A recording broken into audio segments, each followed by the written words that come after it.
Hola, ¿cómo están? Alumnos, me da mucho gusto saludarlos nuevamente y les doy la bienvenida a este nuevo video en el que tocaremos puntos asociados a conceptos básicos de evaluación psicológica, el proceso de entrevista e integración de baterías psicométricas y proyectivas. Y bueno, como ustedes saben, mi nombre es Adriana García Adán y bueno, pues los acompañaré en este nuevo video. Y bueno, vamos a hablar un poco. Y bueno, como les comentaba, vamos a iniciar por definir qué es evaluación psicológica. Debemos tener claro que la evaluación psicológica es un proceso. Cuando hablamos de un proceso se refiere a algo, a un método que va paso a paso, que se tiene que desarrollar con A, B, C, D y necesariamente se tiene que hacer en esos pasos porque no hay manera en la que nos podamos saltar uno u otro paso. Pero ¿para qué nos sirve? ¿En qué consiste? ¿Qué ventajas tenemos de la evaluación psicológica? Bueno, primero que nada nos va a permitir identificar, rotular, seleccionar, plantear objetivos y posteriormente intervenir. Esto también nos va a permitir pronosticar conductas, emociones, aprendizajes, desempeño, que bueno, una vez que nosotros pronosticamos, podemos llevar a cabo otro tipo de intervención y para finalizar con reevaluar si esos objetivos que yo había planteado al principio se alcanzaron o no se alcanzaron y qué otras estrategias tengo que implementar. Es decir, el proceso de evaluación es un proceso constante, no es un proceso que puedo decir que dura un periodo en particular. Probablemente el primer proceso de evaluación que yo llevo a cabo tiene una duración y puedo plantearlo. Sin embargo, una vez que obtengo esos resultados, llevo a cabo un proceso de intervención y tengo que regresar al proceso de reevaluación, de tal manera que yo pueda determinar si esa intervención fue eficaz o tengo que hacer algunas adecuaciones. Y bueno, en la finalidad es que nosotros podamos, repito, hacer una intervención y tomar decisiones acerca de lo que se requiere en la situación en la que nos encontremos. En este sentido, la evaluación se puede hacer en muchos contextos. Como se los coloco en la pantalla, puede ser para fines terapéuticos.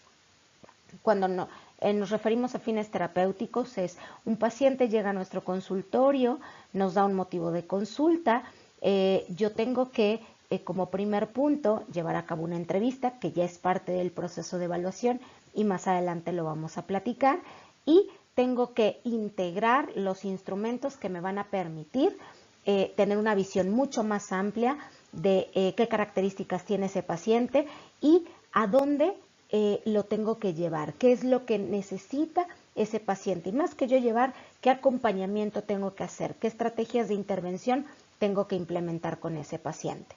Esa es una de las áreas en las que se hace evaluación psicológica. Otra de las áreas muy importante es el área educativa. En el área educativa también hacemos evaluación. ¿En qué sentido? Normalmente en el área educativa lo que evaluamos es aprendizaje. Y no me refiero a los exámenes que se aplican en la escuela, sino esta evaluación tiene que ver más bien con procesos cognitivos superiores, en qué situación de aprendizaje se encuentra el individuo, ya sea desde niveles básicos educativos hasta niveles superiores y de posgrado. Y bueno, en el área organizacional también hacemos evaluación. ¿Cuándo hacemos evaluación en el área organizacional? Bueno, primero cuando identificamos que algo no está funcionando bien en la empresa, necesitamos hacer un diagnóstico, ustedes lo ubican como diagnóstico organizacional, esto no es más que una evaluación psicológica. Se hace un diagnóstico organizacional para más adelante poder llevar a cabo una intervención a partir de esos resultados que se obtuvo del diagnóstico organizacional o de la evaluación que se hizo. Esta es una parte en la que se utiliza, la evaluación psicológica en el área organizacional. Otra parte en la que se utiliza mucho la evaluación psicológica tiene que ver con los procesos de reclutamiento y selección. Nosotros tenemos un perfil que tenemos que cubrir, tenemos una vacante y empiezan a llegar con nosotros candidatos que tenemos que evaluar. Entonces empezamos las entrevistas, aplicamos instrumentos psicométricos que me permitan identificar si es la persona idónea para el puesto o no lo es. Esto es otro proceso de evaluación psicológica. También en el área social pensaríamos, ¿cómo se aplica la evaluación psicológica?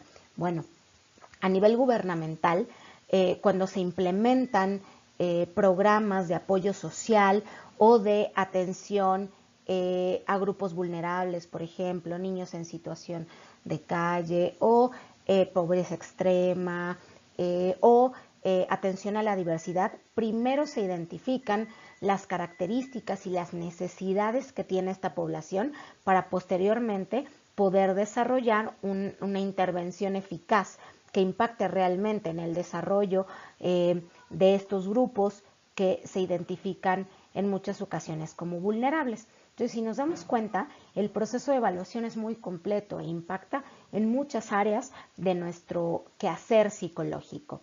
Y bueno, voy a ir avanzando en algunos elementos que tienen que ver con el proceso de evaluación psicológica. Como les decía, ahora vamos a entrar a las fases. Las fases de evaluación psicológica están divididas en 3. En la fase 1, yo tengo que identificar qué es lo que se va a evaluar a partir del objetivo que yo me planteé. Es decir, vamos a pensar en una situación organizacional. Yo estoy identificando que hay dificultades entre la interacción en un área en particular. Se me ocurre producción. La gente está teniendo dificultades de comunicación, pero no tengo claro desde dónde, si es desde el jefe, si es desde los mandos medios, si es de la operación, si tiene que ver con la rotación de turnos o la rotación de personal. Entonces, primero que nada, yo me tengo que plantear el objetivo, ¿no? Y el objetivo es identificar el origen de esas dificultades que se están presentando en la interacción organizacional. Para posteriormente, yo de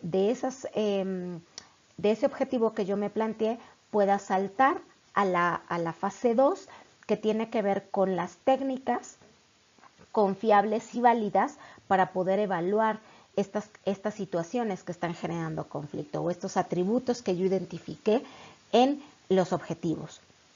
Y bueno, siempre en el proceso de evaluación psicológica, si se hace como se tiene que hacer, vamos a tener objetivos muy claros, muy específicos, que cumplen un lineamiento científico. Es decir, como les decía, la evaluación psicológica es un proceso metodológico, es un proceso que tiene que ver con el método científico experimental que ustedes seguramente han revisado en muchos otros momentos de su preparación profesional.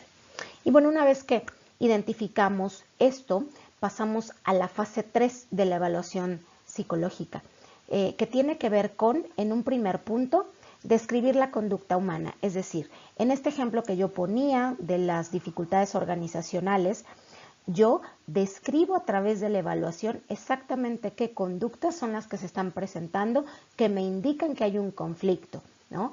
Es decir, en una situación clínica sería la sintomatología. En el área educativa, a lo mejor los resultados de evaluaciones, exámenes, en fin.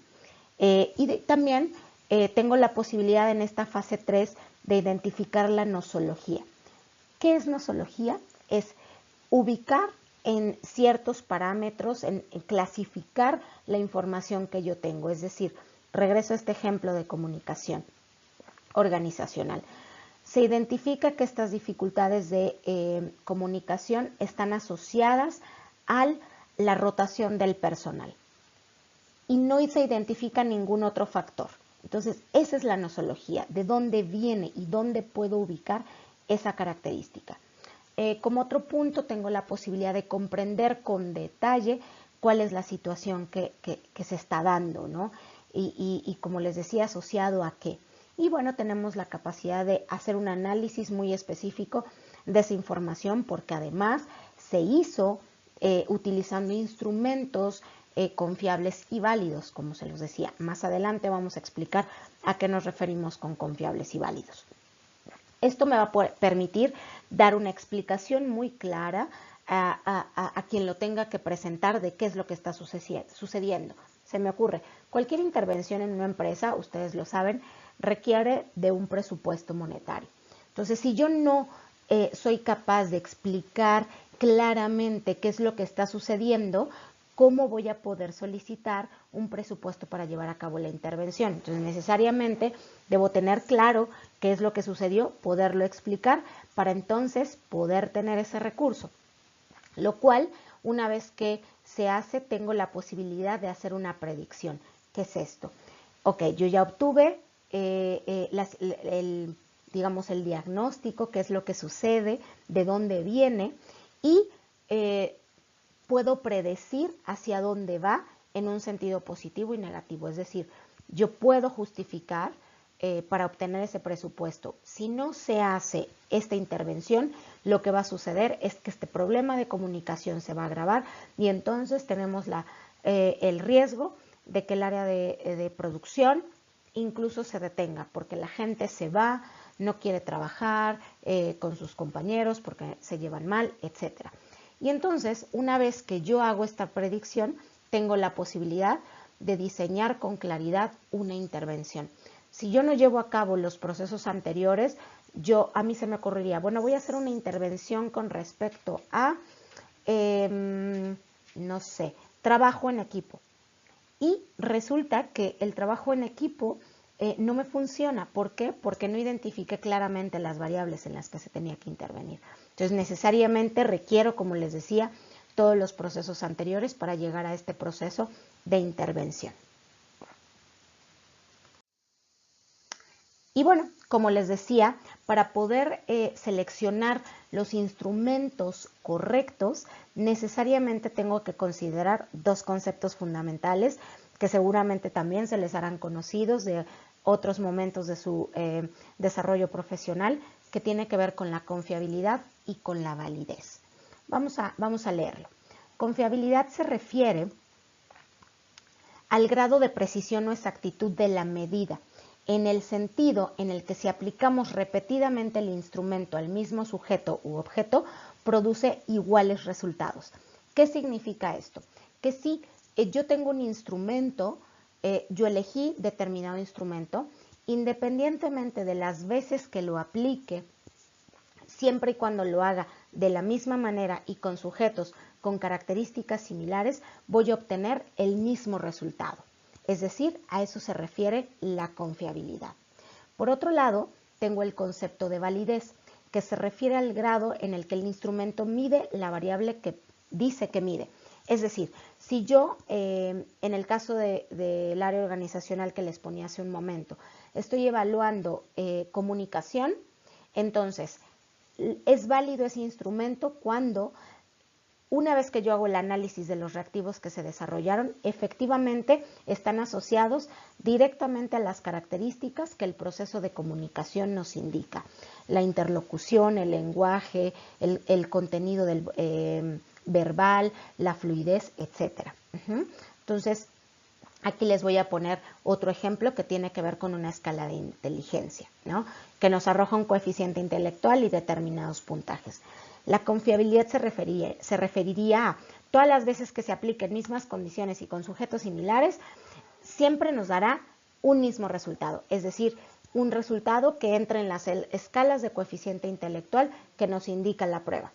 Y es válido cuando, a la hora que yo hago el análisis de las características de inteligencia, efectivamente me doy cuenta que mi prueba evalúa la capacidad de análisis, síntesis, la capacidad de adaptación, la capacidad de solucionar problemas, la capacidad de comunicarme eficientemente o eficazmente. Entonces, en ese sentido, ese instrumento que estoy utilizando es válido.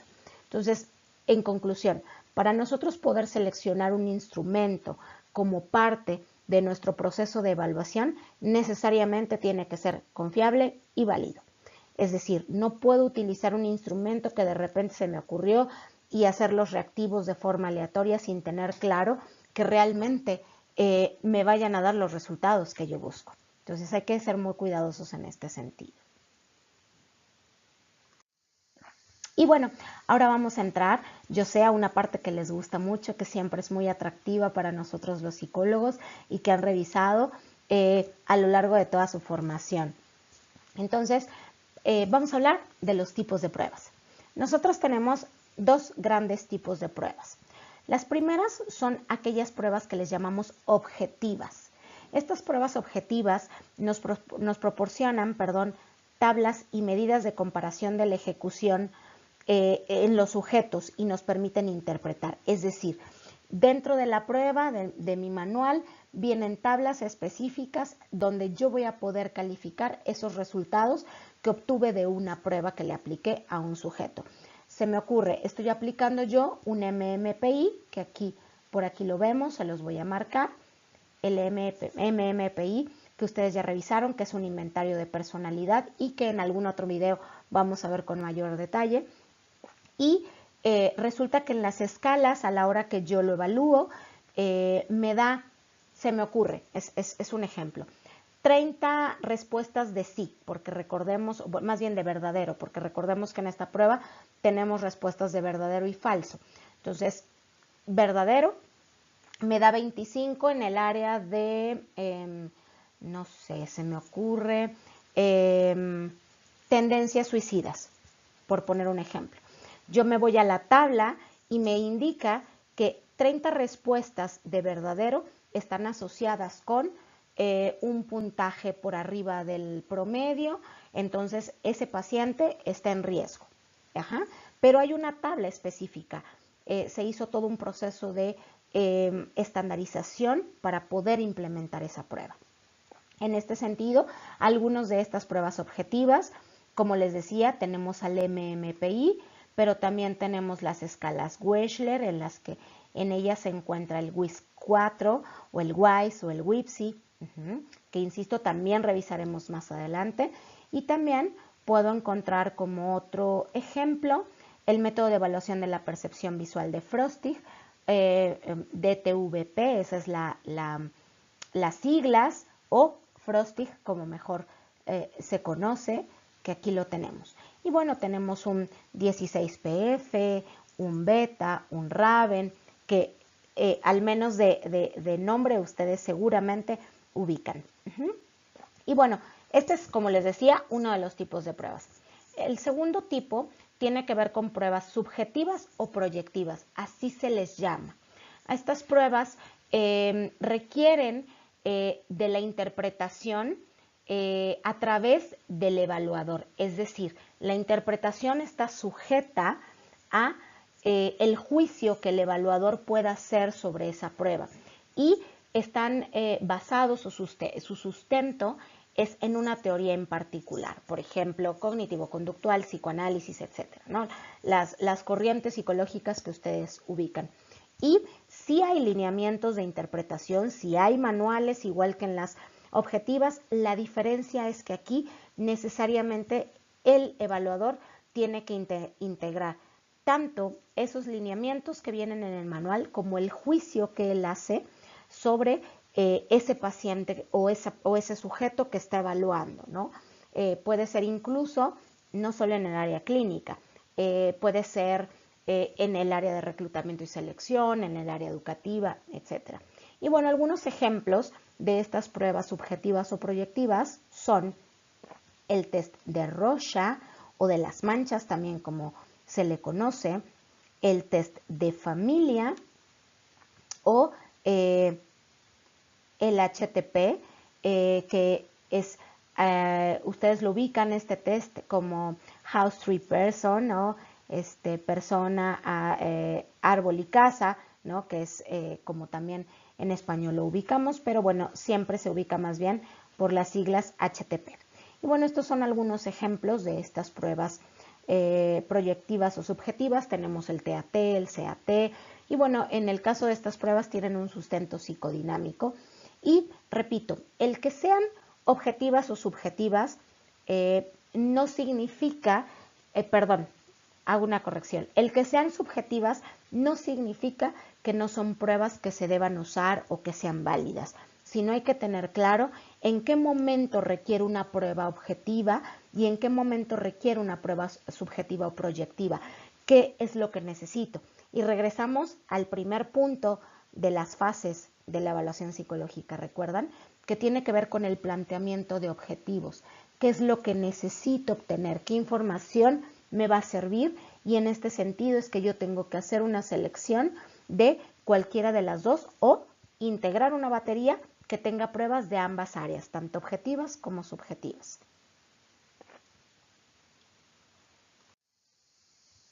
Y bueno, una parte bien importante y que además a mí me gusta mucho describir porque me parece que sin esto, sin tener esto claro, difícilmente podríamos tener un desempeño profesional exitoso. Y bueno, tiene que ver con las normas éticas. Y bueno, asociado a la evaluación psicológica existen normas dentro del código de ética del psicólogo, que además se los quiero aquí señalar en rojo porque es la portada de la última edición del código ético del psicólogo, que por cierto pueden adquirir en cualquier librería, no cuesta más de 150 pesos, siempre se los digo porque es un libro que cualquier psicólogo, es más, todos los psicólogos debemos tener y debemos además conocer en detalle. Más adelante se los voy a presentar incluso físicamente. Y bueno, como les decía, dentro de la evaluación psicológica tenemos normas éticas muy específicas. Vamos a mencionar algunas de las más importantes, no son las únicas, pero sí son las más significativas. Y bueno, la primera tiene que ver con que las pruebas psicológicas solo pueden ser usadas por psicólogos. Ajá. Sí, yo sé que ustedes van a decir, bueno, es que en la empresa donde yo trabajo las pruebas psicológicas las aplica un administrador, un pedagogo, lo que a ustedes se les ocurra. La realidad es que la ética nos dice que las únicas personas capacitadas para poder aplicar, es más, seleccionar la prueba que se va a aplicar, aplicarla, interpretarla y dar los resultados, bueno, es el psicólogo. Y así está integrado dentro del código de ética. Y bueno, nuestra labor como psicólogos es justamente defender y proteger el área psicológica y sería nuestro deber hacer estas observaciones cuando nosotros identifiquemos que no se lleva a cabo. Y bueno, por otro lado, y en este mismo sentido, la venta de pruebas está restringida a psicólogos con cédula profesional. Es decir, yo no puedo llegar a la editorial que publique la prueba y pedir comprar una prueba psicológica si es que yo no compruebo que tengo las licencias adecuadas para poder usar esa prueba. Y lo que me solicitan cuando yo voy a comprar esa prueba es mi cédula profesional. Y bueno, pues es parte de este proceso de conservar realmente el resultado de las pruebas como algo confiable y válido. Y bueno, siempre que yo aplico una prueba debo de conocer la prueba. Yo no puedo llegar con mi evaluado, tenerlo enfrente y yo apenas estar familiarizándome con la prueba. Necesariamente yo debo conocer ya el detalle de esa prueba para poder aplicarla. Otro punto fundamental tiene que ver con la confidencialidad y el consentimiento informado. ¿Qué es esto? El evaluado debe tener claro que esa información es confidencial y se utilizará para los fines que tengan un beneficio para él, o si es en el área organizacional, también debe de saber que esa información solo va a llegar a manos de quien verdaderamente necesita tener esta información. Y para esto se firma un documento que se llama consentimiento informado. En el consentimiento informado se le explica al evaluado para qué fines van a ser utilizados esos resultados y, insisto, que la persona tenga clara que estos resultados se van a usar en su beneficio y con la confidencialidad más amplia que se deba tener en este sentido. Y bueno, las pruebas psicológicas solo se aplican en el contexto profesional. ¿A qué me refiero? Esto es bien frecuente, debo decirles que en mi experiencia es muy frecuente. Ustedes van a estar en una reunión familiar y va a llegar, no sé, una tía que les diga, fíjate que mi hijo está teniendo problemas de concentración en la escuela. ¿No le puedes aplicar una prueba?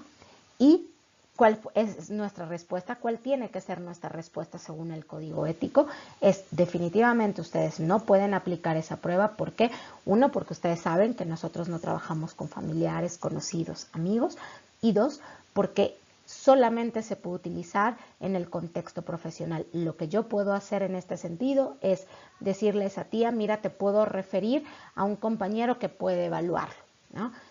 Así es como se aplican estas pruebas y, por supuesto, las condiciones también tienen que ver con el contexto, es decir, que haya suficiente iluminación, que sea un lugar privado, que no haya distracciones. No es que yo le pueda aplicar la prueba a alguien en un restaurante, por ejemplo, ¿no? De repente ustedes dirán, ay, esos ejemplos son muy exagerados, pero la realidad es que desafortunadamente estas cosas están integradas al código de ética porque sucedieron y sucedieron en un sentido negativo. Entonces necesariamente debo tener claro en qué contexto puedo yo aplicar una prueba. Y bueno, otro punto importante es que siempre yo tengo que explicarle al evaluado cuál es la razón de esa evaluación. ¿Por qué razón yo le voy a aplicar instrumentos de evaluación? Independientemente de la edad que tenga el sujeto. Cuando yo tengo un sujeto que tiene disminución intelectual, por ejemplo, que se sospecha de algún tipo de discapacidad, tengo que explicarle de tal manera que pueda ser un lenguaje fluido para él, pero sobre todo cuando son menores de edad, tengo que explicarlo a la persona que esté encargada de ese sujeto, es decir, sus padres, tutores, etcétera. Pero siempre es bien importante que yo no puedo evaluar a nadie sin que yo le explique que va a ser evaluado. Y si es un menor de edad, necesariamente tengo que hablar con su padre o tutor, madre o tutor. Y esto también es bien importante, comunicar los resultados según el contexto. ¿Qué significa? Que yo, en función a dónde va a llegar esos resultados, quién va a leer esos resultados, es que yo tengo que integrar un reporte. Es decir, yo no voy a integrar un reporte de la misma manera para el área organizacional, ni para el área educativa, ni para el área clínica, se me ocurre. Resulta que llega a mi consultorio desde la visión clínica, porque ya les puse un ejemplo organizacional, llega a mi consultorio un adolescente de 13 años con su madre que me dice que, bueno, lo mandaron a evaluar de la escuela porque está teniendo conductas agresivas y ya lo llevó también a un neurólogo y también le pidió la evaluación. Es decir, yo voy a generar en este sentido 3 reportes, uno para la escuela, uno para el neurólogo y uno para los padres. Estos reportes no pueden ser iguales. Cada reporte debe de tener determinadas características de acuerdo a los objetivos que va a cumplir ese reporte en cada área. Se me ocurre, si ese paciente adolescente que llegó conmigo tiene antecedentes familiares de esquizofrenia, esa es información que la escuela no necesita saber. La escuela necesita saber probablemente, no sé qué tipo de conductas está presentando, qué tipo de estrategias puede tener en la escuela para controlar estas situaciones en ese contexto, en fin, pero el neurólogo sí lo necesita saber. ¿Por qué? Porque además el neurólogo tiene que hacer una evaluación médica y que no esa agresión sean las primeras manifestaciones de una probable alteración psicopatológica asociada a esos antecedentes que tiene el paciente. Entonces, en este sentido es que siempre la comunicación de los resultados tendrá que ser en el contexto en el que se tengan que dar. Educativo, repito, organizacional, social, etcétera. Los contextos que ya hemos mencionado en diapositivas anteriores. Y bueno, como último punto y fundamental, ustedes deben saber que hay sanciones. Y esto no va en un sentido castigador, ni de que tengan miedo, ni mucho menos, sino ustedes deben saber que nosotros, profesionales de la psicología, tenemos obligaciones y derechos. Y también si no llevamos a cabo nuestro trabajo como lo indica el código ético, existen sanciones. Sanciones que pueden llegar incluso hasta la pérdida de nuestra cédula profesional. Entonces es bien importante que ustedes identifiquen que la violación de cualquiera de las normas integradas en el código ético nos puede llevar a sanciones de diferentes niveles. Pero bueno, siempre hay que conocerlo. Aunque yo estoy segura que con la formación que han tenido, eso no va a suceder. Y bueno, como les decía, es importante que ustedes tengan el código ético del psicólogo. Yo aquí les comparto una liga de la UNAM que nos comparte una de las versiones del código ético. Es como para que lo tengan como referencia, pero por favor, no es la última versión, es un extracto solamente el que nos comparte la Facultad de Psicología de la UNAM. Entonces es fundamental que ustedes tengan el código ético dentro de su biblioteca personal. Y bueno, ahora, ya que hablamos un poco de la estructura general y de las definiciones y elementos que describen la evaluación psicológica, vamos a hablar del siguiente elemento de la evaluación psicológica que tiene que ver con la entrevista. Yo lo primero que les tengo que decir, y esto de verdad es una pregunta de cualquier examen que nos esté evaluando conceptos básicos de evaluación psicológica, valga la redundancia, es la entrevista es el instrumento de evaluación psicológica por excelencia. Es decir, las pruebas psicométricas, algunas otras estrategias de evaluación son parte de la evaluación psicológica, pero el instrumento base de la evaluación psicológica es la entrevista. Incluso para nosotros poder hacer la interpretación de cualquier prueba, necesariamente debí de haber tenido primero la entrevista, de tal manera que yo pueda integrar los resultados que obtuve en la entrevista con los resultados que obtengo de la evaluación psicométrica o proyectiva. ¿Qué es la entrevista? Bueno, la entrevista está diseñada para recopilar información y evaluar la conducta, las emociones, procesos cognitivos, habilidades, actitudes, entre muchas otras cosas. Si ustedes se dan cuenta, es un instrumento bien completo que nos permite tener toda esta información con el fin, como hablábamos en las primeras diapositivas, de lograr intervenciones eficientes porque yo identifiqué las necesidades de esa persona que tengo yo enfrente. Y bueno, podemos tener distintos tipos de entrevista. Tenemos las entrevistas clínicas o terapéuticas, tenemos las entrevistas de reclutamiento y selección y también tenemos las entrevistas infantiles que se pueden hacer en contexto terapéutico o en contexto educativo. Y bueno, dentro de la entrevista tenemos 4 componentes básicos. Estos componentes es el rapport, la técnica, el estado mental y el diagnóstico e intervención. Y bueno, cuando hablamos de rapport, es frecuente que nosotros pensemos en preguntarle a la persona si había tráfico, si le costó trabajo llegar, que si el horario, en fin. Y no digo que esté mal, la realidad es que es parte del rapport, sin embargo, no es lo que hace el rapport como tal. El rapport tiene que ver más bien con esa confianza que yo le voy a dar a mi entrevistado y que va a permitir que la entrevista fluya de manera mucho más ágil, ¿no? El rapport es esta empatía que puedo tener con el otro, que pueda generar un estado mucho más relajado, una respuesta mucho más tranquila, mucho más cómoda. Seguramente han pasado muchos de ustedes por una primera entrevista laboral y cómo nos sentimos, nerviosos, angustiados, si voy a responder bien, si voy a responder mal, además vengo estresado porque casi llego tarde, porque había un choque, en fin. Entonces, en función a esta empatía y esta confianza que me dé mi entrevistador, es que yo voy a estar más tranquilo y voy a fluir más, incluso mi entrevista va a ser mucho más exitosa. Y desde el lado del entrevistador, soy capaz de obtener mayor información mucho más eficiente e información que me permita tener claro y cumplir mi objetivo, ¿no? Y por supuesto más adelante llevar a cabo la intervención, que es el fin último de la evaluación psicológica. Y bueno, esto es con referencia al rapport, como les decía. Ahora vamos a pasar a la técnica, que es el otro elemento dentro del proceso de entrevista o del componente de la entrevista. La técnica se refiere a esa habilidad que tengo para entrevistar.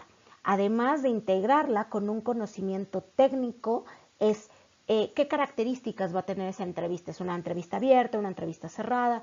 ¿Es una entrevista educativa? ¿Es una entrevista de reclutamiento y selección?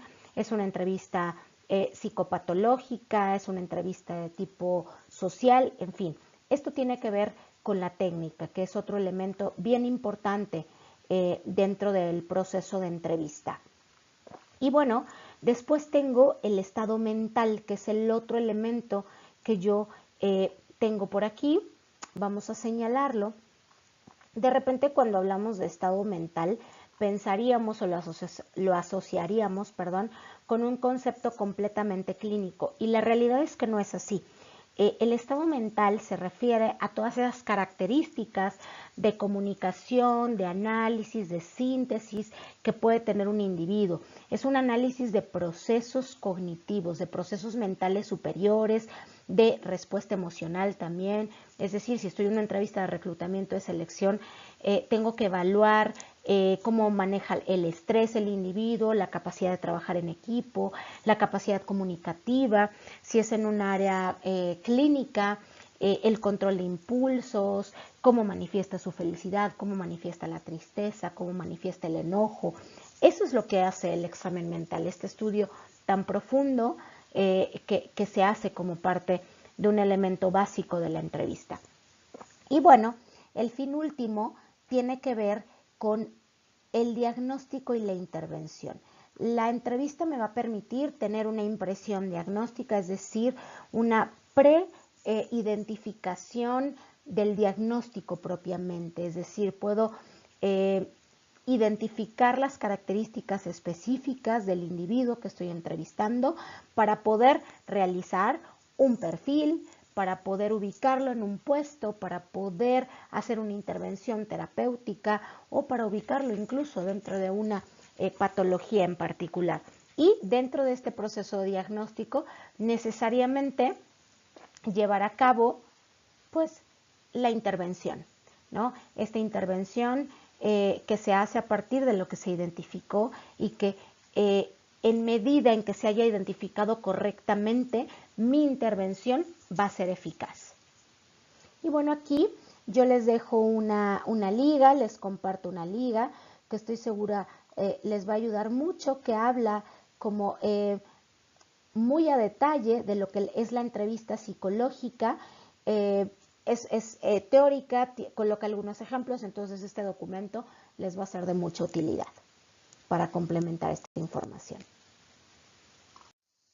Y bueno, un tema que siempre sale en clase, ¿no? ¿Cómo selecciono la batería de pruebas? ¿Cómo estructuro qué pruebas requiere la persona que voy a evaluar? Repito, en el área que sea. ¿Qué elementos tengo que considerar? Bueno, ahora los vamos a ver. Lo primero que tengo que hacer es identificar aspectos significativos obtenidos en la entrevista. Es decir, a mí me llamaron la atención estos 5 elementos. Esos 5 elementos fueron fundamentales e hicieron una diferencia en el resto de la información que yo obtuve de la entrevista. Significativos, datos significativos. Eso lo tengo que considerar para poder elegir una batería. Punto número 2, tengo que considerar el motivo de consulta en el área clínica o la razón por la que esa persona está conmigo. En el área organizacional, ¿por qué la persona llegó conmigo? Pues porque tengo que cubrir un perfil, tengo que cubrir una vacante, entonces necesito las características de esa vacante para poder cuadrarlo con la batería que voy a estructurar para esa persona en particular. Y bueno, en este sentido, en todos los casos se debe de evaluar de manera integral, es decir, yo no puedo solamente utilizar un instrumento de evaluación, necesito al menos 5 instrumentos de evaluación que me permitan confirmar información. No significa que evalúen exactamente lo mismo esos 5 instrumentos, pero que sí tienen algunas cosas que comparten, se me ocurre. Elijo una prueba de inteligencia, vamos a pensar un WISC, perdón, un WISE porque es un adulto, voy a elegir un WISE, pero también voy a utilizar la entrevista por competencias, pero también voy a utilizar un, se me ocurre, un Holland para identificar el perfil y voy a utilizar uno de aptitudes. Seguramente en esos 4 hay aspectos de inteligencia que todas comparten y evalúan. Sin embargo, no son las 4 pruebas de inteligencia. Una es de aptitudes, una tiene que ver con inteligencia, otra tiene que ver con perfil y capacidades, etc. Pero el punto es que tengan similitudes, aunque no necesariamente evalúen en un integral lo mismo. ¿Por qué? Porque el yo tener información evaluada de diferente manera me va a permitir integrar la información. Seguramente si ustedes ubican la prueba MMPI que más adelante veremos, de repente cuando la aplico o cuando la enseño a mis alumnos me dicen, es que preguntan lo mismo 15 veces pero de manera diferente. Sí, es parte de lo que, de la forma en la que se diseñó esa prueba. De tal manera que mi respuesta, la respuesta de la persona a la que se le aplica la prueba, pueda ser confirmada como verdadera o falsa. Es decir, si me preguntan 10 veces lo mismo, en teoría yo las 10 veces, si estoy contestando con la verdad, tendría que tener la misma respuesta. El punto es que cuando nos encontramos que no se tienen las mismas respuestas y eso tiene que ver con características de ese paciente y me da información de ese paciente o de ese candidato para una posición. Por eso es que es importante evaluar de forma integral. Y, por supuesto, y bien básico también es seleccionar los instrumentos, pero considerando las características del evaluado. Es decir, tengo que considerar la edad, el contexto social, qué es lo que quiero obtener de la información, aspectos incluso de desarrollo básico, se me ocurre. Tengo un paciente que tiene parálisis cerebral.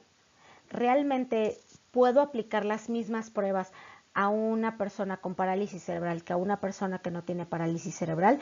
¿Será conveniente que aplique la misma prueba o necesito un instrumento específico para ese individuo? Entonces, estas son características que yo tengo que considerar. Y bueno, muy importante, un instrumento, aplicar un solo instrumento nunca va a ser suficiente para tener una impresión diagnóstica definitiva o un diagnóstico definitivo. Es decir, yo necesito varios elementos de evaluación, como les decía en el punto anterior, para poder integrar los resultados. Entonces, sí, de repente he tenido experiencias en las que, bueno, pues es que me diagnosticaron trastorno obsesivo compulsivo con un MMPI. Yo dudaría de ese diagnóstico porque jamás un solo instrumento me va a poder dar un diagnóstico definitivo. Necesariamente el proceso de evaluación psicológica no es igual a pruebas psicológicas.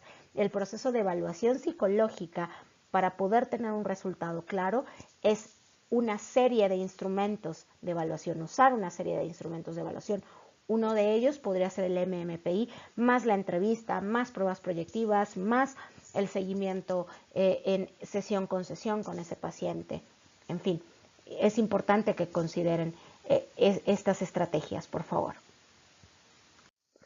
Y bueno, estamos prácticamente concluyendo nuestro video de evaluación psicológica, pero no me quiero despedir de ustedes sin antes compartir la bibliografía. Esta es bibliografía básica que Ceneval utiliza para el desarrollo de los reactivos del examen EGEL, que se aplica para quienes están terminando la licenciatura.